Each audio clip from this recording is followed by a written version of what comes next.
Heidi ho, back again, yet again another video with a very similar theme for those of you who haven't figured it out. This is certainly a theme around being a lazy dungeon master, about taking shortcuts, about trying to use your time in an effective way by essentially finding a way to shortcut things.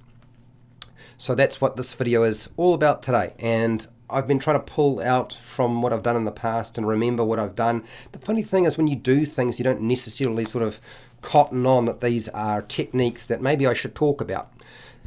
I've kind of done this sort of stuff before, but I'm going to go into this in a bit more focused today in terms of the content. You will find the start time for this video down in the description for those of you who want to get past all of my rambling. But the video does go unlisted, so unless you go through your notifications, you wouldn't be able to access it if you jump out. Normally they go unlisted once they're no longer live, and then are available to the patrons so that they can watch them. But yeah, you can still access it through the notifications. Normally with what I do with my live streams is I will present everything first, and then I will open it up for questions and answers. Hi Matt, how's it going? Fleet Centurion. Yes. I know where you're going with that. Is that a little poke at me? I know what you mean. But there's a good reason for using images. So let's get straight into it. Need to get pretty swift about the whole topic. So I'm just going to flick over to my face, give YouTube time to catch up with the fact that I am presenting them with a video image. Apparently they struggle with that sometimes. I don't know why. I suspect it has something to do with the shape of my head and my face, and therefore if I was like a still image, like I normally show you, like a still image, that would probably be less of an issue. I am wearing a hat today, as you might have discovered, and we'll be talking about fantastic locations. And I will be plucking from different locations, not just my own experience.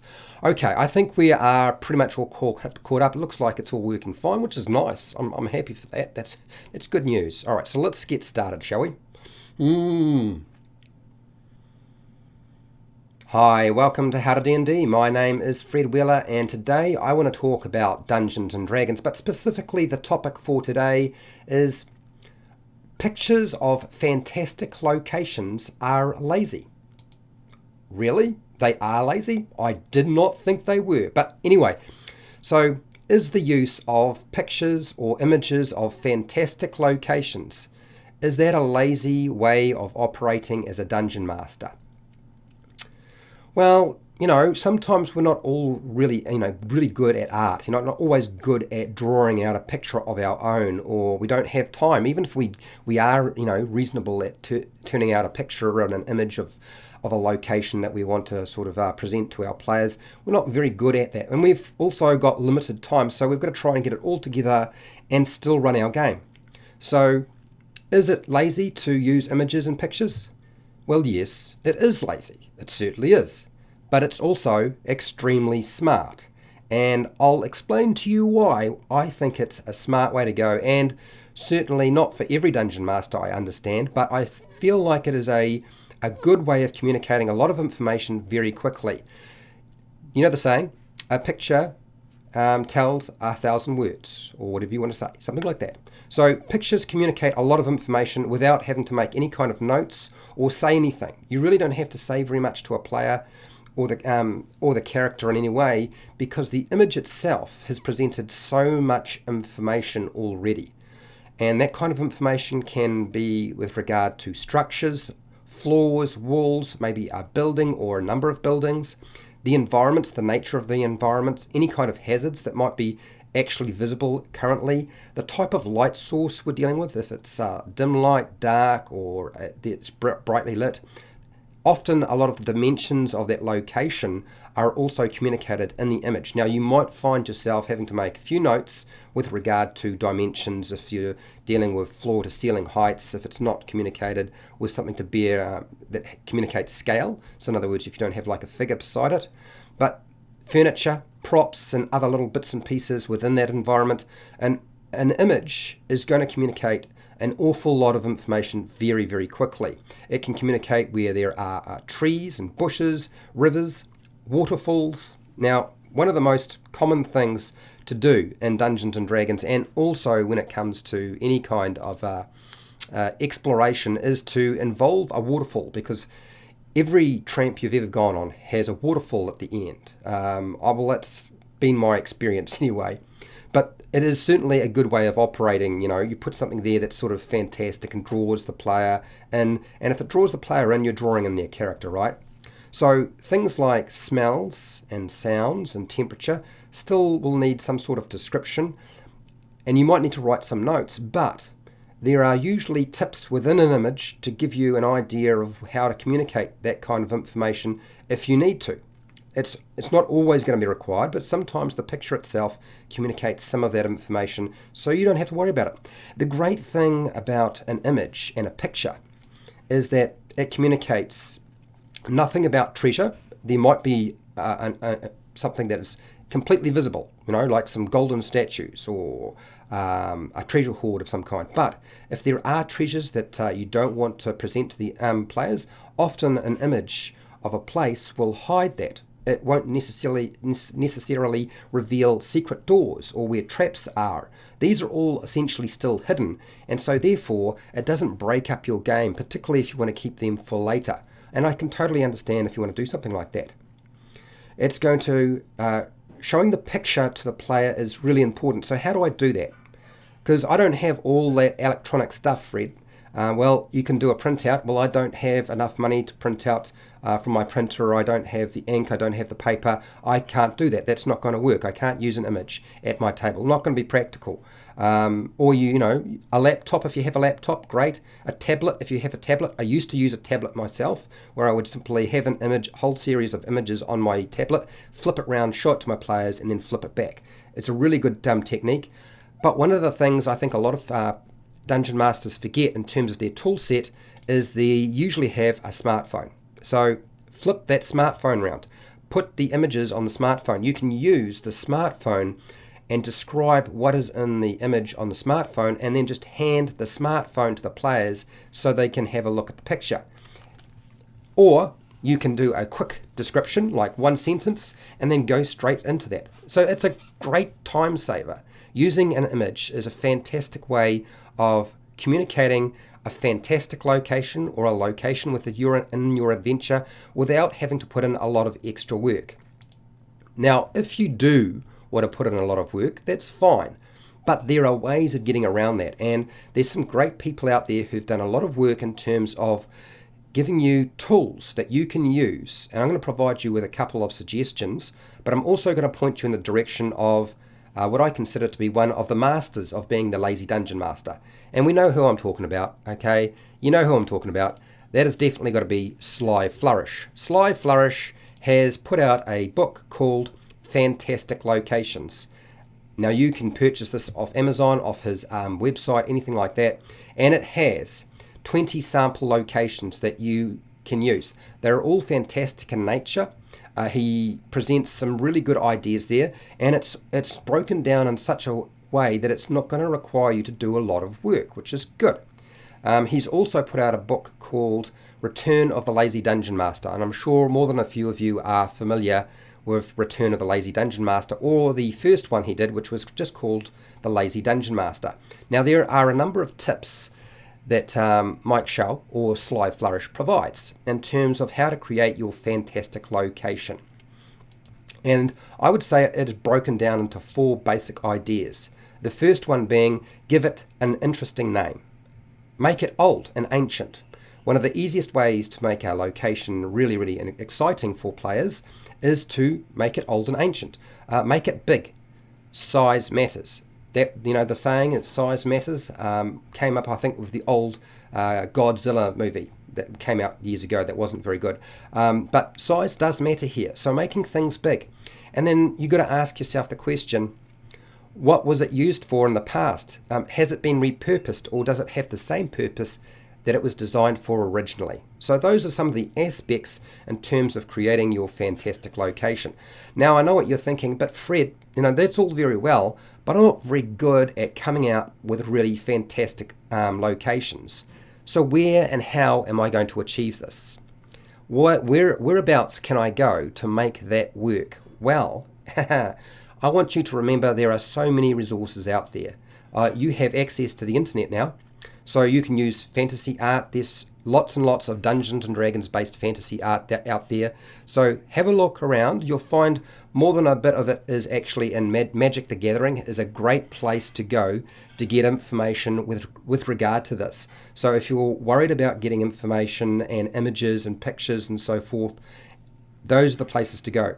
Movies, grab a still off a movie. Sometimes that's certainly going to give you a fantastic image that will draw your players in and excite them. Pinterest, Google search. I've found many of my images off there. And don't forget that there are also books, even a lot of popular pop art has some pretty fantastic images that you can use. And one of the best places to go for images is actually real world places. So a photo of a real world location, you can use those. They do not have to be drawn artwork. They can be a location that actually exists that somebody has actually just photographed. And you're going to find truckloads of those. It's very, very easy to find that sort of stuff. I'm hoping that this has given you a couple of ideas and tools. This is a technique that I use to really speed up the process of dungeon mastering for myself. It made it a lot easier for me to actually communicate to people what I wanted fastly, in a fast way and in an accurate way without having to do a lot of work. And often we just don't have the time or the ability to do the sorts of things we would like to be able to do. So we've got to go and use a different technique. And this is one way of doing it. So yes, it's lazy, but it's still a good one. Now I have a whole bunch of videos developed around being a lazy dungeon master. And I want you to go down into the description. You'll find links, most of them are affiliate links, that will allow you to access a lot of those techniques that Sly Flourish has talked about. I have hundreds of videos for players and dungeon masters, which you're welcome to go and check out. I have a Patreon page where you can support the channel, so I keep doing videos like this. I have affiliate links, as I said. I also have a merchandise shelf if you want to go and check that stuff out. And make sure to share, like, and subscribe. Hit the bell button to be notified when I go live and when I publish new videos, and I do a lot of videos. And hey, till next time, keep rolling those 20s. I don't know where my 20 is though. It's gone. It's vanished. Where did it go?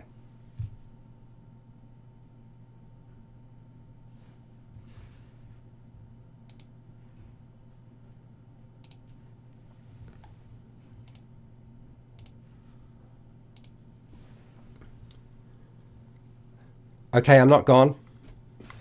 And yes, I will be opening up for questions and answers and feedback. I suspect a lot of people use this technique already. But it is a technique that I had forgotten how much I used. It's been quite common for me to use this technique. And I think it's actually one of those techniques that new dungeon masters is often are unaware of, that they can use images. The trap is spending too much time on the internet looking for images rather than actually engaging in playing the game or getting the things done you needed to get done. So I often have a folder broken up into sort of, basic locations that I need, and as I spot an image, I will drop them into a folder. So that's one of the traps, is spending too much time looking for just the right image, when sometimes that's less important and just more important to have a basic idea that you can communicate to the players in a visual manner. A lot of people respond much better to visual aids than communicating through voice. Okay, so let's get over to the live chat. And I don't know if Fleet Centurion's still here. Matt is probably still here too. I would imagine he is. Pierre Charm, bigger is better. Well, bigger certainly seems more grand, doesn't it? When you think about it, size is certainly an awesome aspect to anything. So when you compare a small waterfall to a huge waterfall, then obviously it's going to have more of an impact. So it doesn't always have to work that way though. Can never get enough Fred in my life. Well, Pierre Sham, I'm glad that is the case. There don't seem to be too many questions. I'm doing this video very, very quickly because it was something I was discussing with another dungeon master.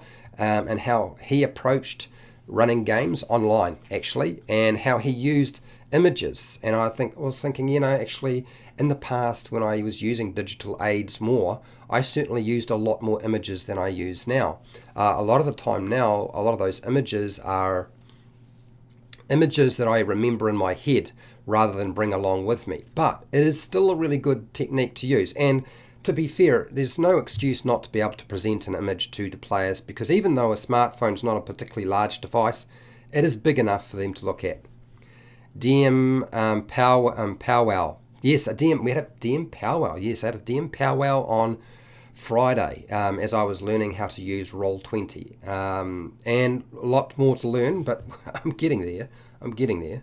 Okay, so look, I am going to be back at just about 1 o'clock. So I'm going to go off, get myself prepared for that video. That video today will be covering backstories. So one of the issues I've noticed on the internet, and also for a lot of people who create characters, is understanding the information that a dungeon master really needs from them with regard to a backstory and how long their backstory can be.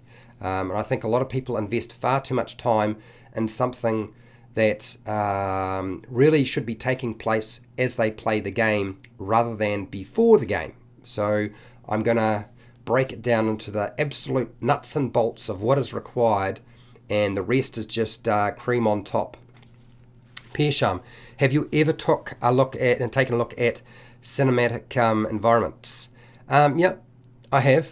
I've used them before. So yeah, that's certainly something I have. I've looked at.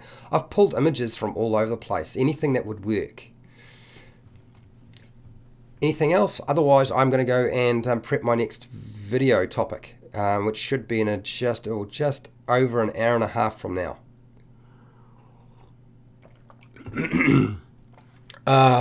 Dear. Okay, all right, so that's it. I think we're done and dusted, so I will do my outro and go to work, because I have a lot to get done. Still have a lot left to do. So have a good night, day, morning, afternoon, wherever you are in the world. Look after yourself, look after your family and your friends, and hey, till next time, keep rolling those 20s.